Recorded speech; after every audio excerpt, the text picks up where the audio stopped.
up together, we all trash. Neverwinter used to be good, now it's trash. Me and me are up together, we all smash. Neverwinter used to be good, now it's trash. In my opinion, campaigns are not fun, and they haven't been fun in a long time. Let me spend the next 10 minutes or so explaining my thought process as to why I think this is the case, and also give you some ideas of what they could have done or can do in the future to make campaigns more attractive and exciting to play. Roll it. Welcome back, Window Lickers. Another day, another video. But first, as usual, a quick thank you to my channel members for all the support. Here they are. Aren't they beautiful?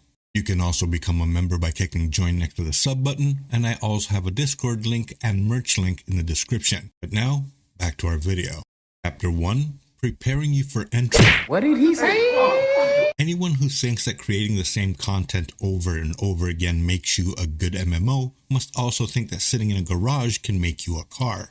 That's in a nutshell how I view campaigns and content in Neverwinter. Obviously, I would explain my thoughts in more detail. I just wanted to give you an initial reaction so you can get into my mindset for the rest of the video. I'm in essence just applying some lube for easier entry, Etc.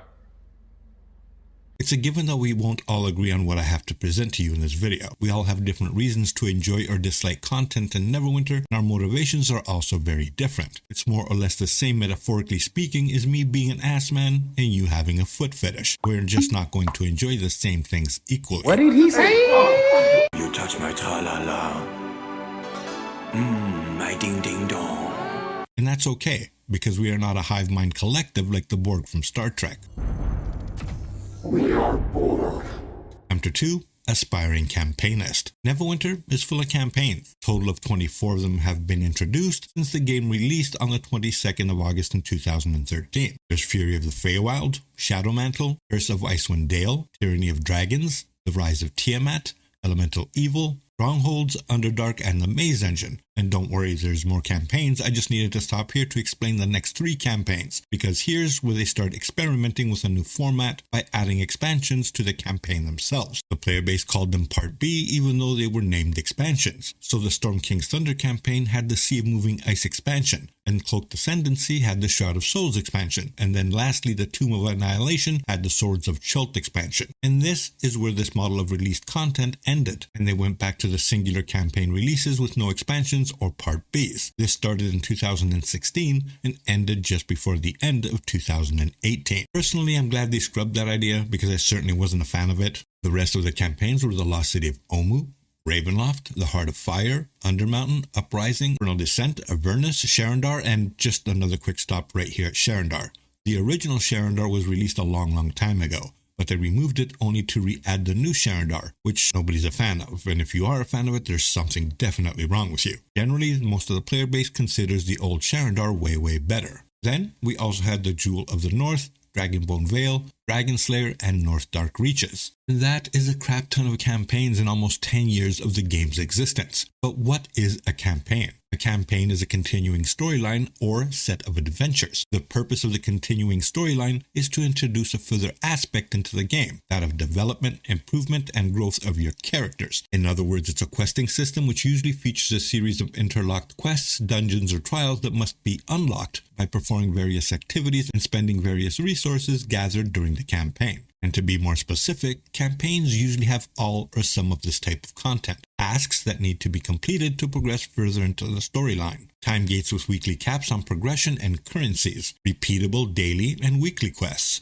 Its own unique currency or currencies to purchase items. Mini-bosses, lairs, heroics, dungeons, trials or skirmishes, hunts and maps. Some campaigns had all or most of the content I just mentioned, and there's nothing wrong with that because there has to be something to keep you occupied until the next module. Something to basically keep you progressing your character. Something that makes you feel like you've accomplished something in the game. Something to keep you playing or coming back to Neverwinter every time there's a new campaign release. So, they can squeeze some more money out of you. Show me the money! And that is okay too. Personally, I wouldn't mind spending money if the content is entertaining and it keeps me happy. We need to remind ourselves that this is a game, and games are supposed to be fun. And that's what Cryptic's focus should be, to keep players happy by providing fun. A happy customer is a returning customer, and returning customers usually spend money. Oh, sorry, we'll continue in a second. The Almighty has something to say. Jesus. Hello, window lickers. Mortals. It's me, your favorite almighty Lord and Savior Jesus, and Galactic Underwear's YouTube channel is the answer to your prayers. I myself abandoned the Tower of the Mad Mage to come down here to give you this heavenly message. I am the most reputable person, ever.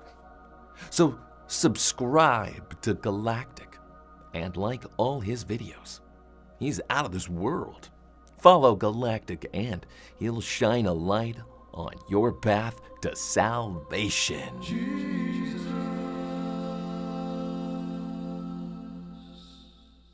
You heard him, you window lickers. Chapter 3, Fun Squad Agent. Now let's dive a little deeper into the campaigns. Campaigns most people don't mind repeating. They ground them out the first time, unlock the secret of patronage, and passed it on to the next alt. Time it with a ×2 week and a full set of Sibylla quests, and the progress is swift. Red Ring and Icewind Dale can be a fun visit to earn adventure shards for your guild. You can collect all the potential quests. There are enough of them with enough variation that every visit can feel different. Pick 3 that form a nice brisk run, team up with guildies and alliance peeps, and again, in their ×2 weeks, stock up on the currency to make vouchers. The only fly in the ointment is now you can't share quests, so these activities can't easily be hosted as inclusive guild/alliance activities, and the original Sharandar campaign had the same repeat playability. It's a very sad thing that the same cannot be said for the new Sharandar. It is good that the Stronghold development still sends you to the Well of Dragons even though it became an adventure, but a shame there aren't more reasons to revisit the map. In a quick side note, hope someone is embarrassed that there are still Stronghold quests from the stable that send players to vaulted maps to participate in races. When that change was implemented, someone really should have considered all the ripples in the pond. Storm King's Thunder.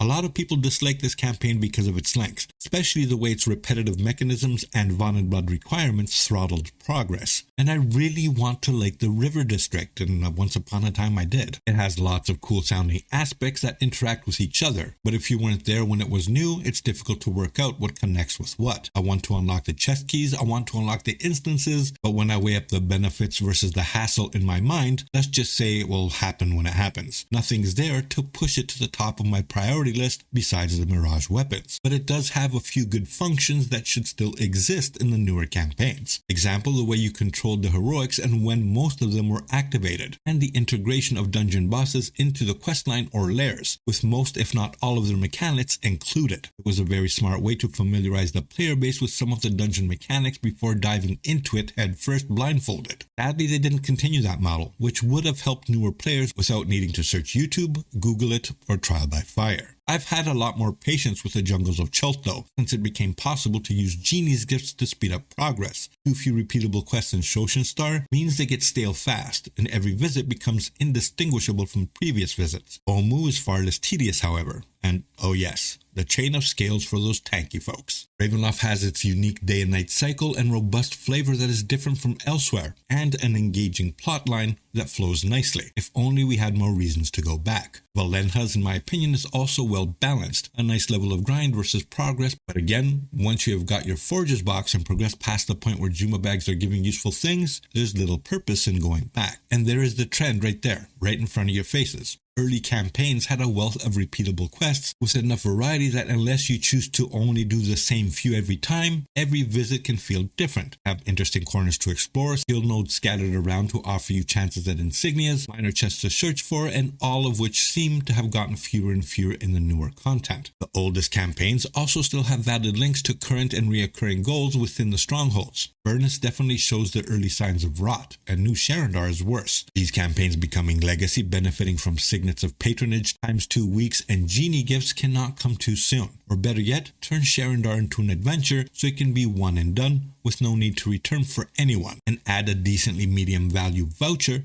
to Fate trinkets to the loot chest and Master of the Hunt, and a high value voucher to the chest and the Vault of Stars instead. Again, it's a sad thing, because the Redeemed Citadel event brought a lot of new energy to the game, and the unlimited time option via purchase of the blessings was a wonderful thing for those who don't thrive on high pressure time windows, something that ought to be causing shame that the people who paid for that promise of unlimited time got shafted, and that the only lesson that seems to have been carried forward into the new battle passes is to publish a time limit.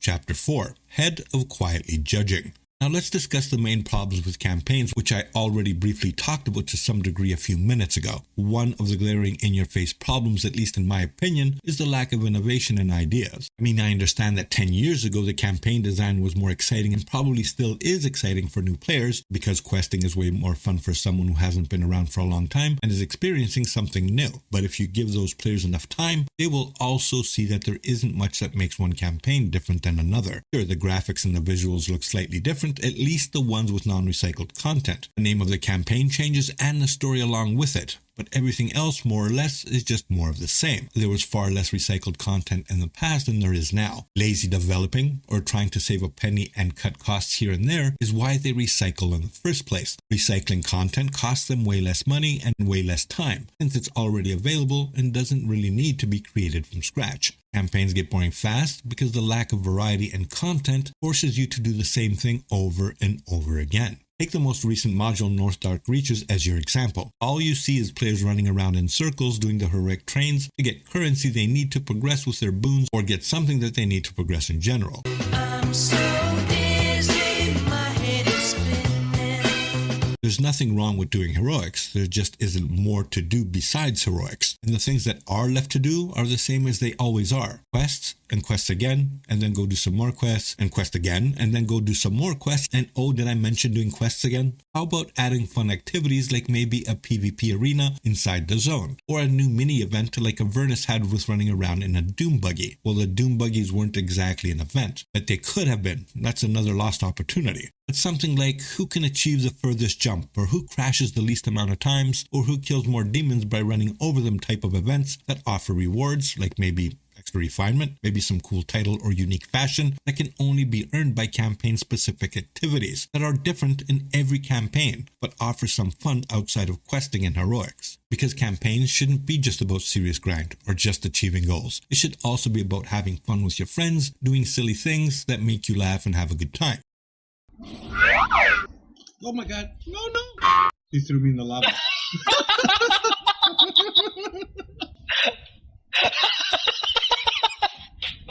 I mean, why do you think people parkour? Because players love to explore and find hidden areas that others have not discovered yet. Aren't MMOs supposed to be something you explore too? Isn't that part of the magic of MMOs? Players innovate in a lot of different ways to have fun in Neverwinter more than people realize. They don't limit themselves to what the game has to offer. A quick example is the Winterfest. The Winterfest is an event, not a campaign, but it's super boring. But my alliance and a few other alliances created Winter Olympics and give players prizes out of their own pocket. Player-generated event with player-generated rewards. There's tons of examples of players doing these types of things because they are basically forced to find ways to have fun due to the lack of content and things to keep you interested in campaign. There's only so many dungeons, trials, quests, heroics, and hunts you can do without going apeshit bananas. And don't let me start mentioning creating new characters over and over and over again and finding new ways to be quicker and finding ways to... Yeah, that's super boring too. There's only so much you could take of that. But hey, you do you. Chapter 5, Wishing on a Star. Neverwinter needs to find a way if they want to retain their player base and possibly gain new players by adding more incentives for players to want to explore. Exploring should be the main foundation of any campaign. Secret NPCs, secret areas and zones, and even secret achievements randomly scattered across a campaign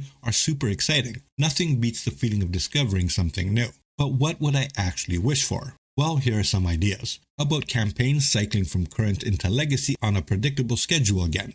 About layers that can teach you about a mechanic that you will later encounter in the associated skirmish, dungeon, or trial.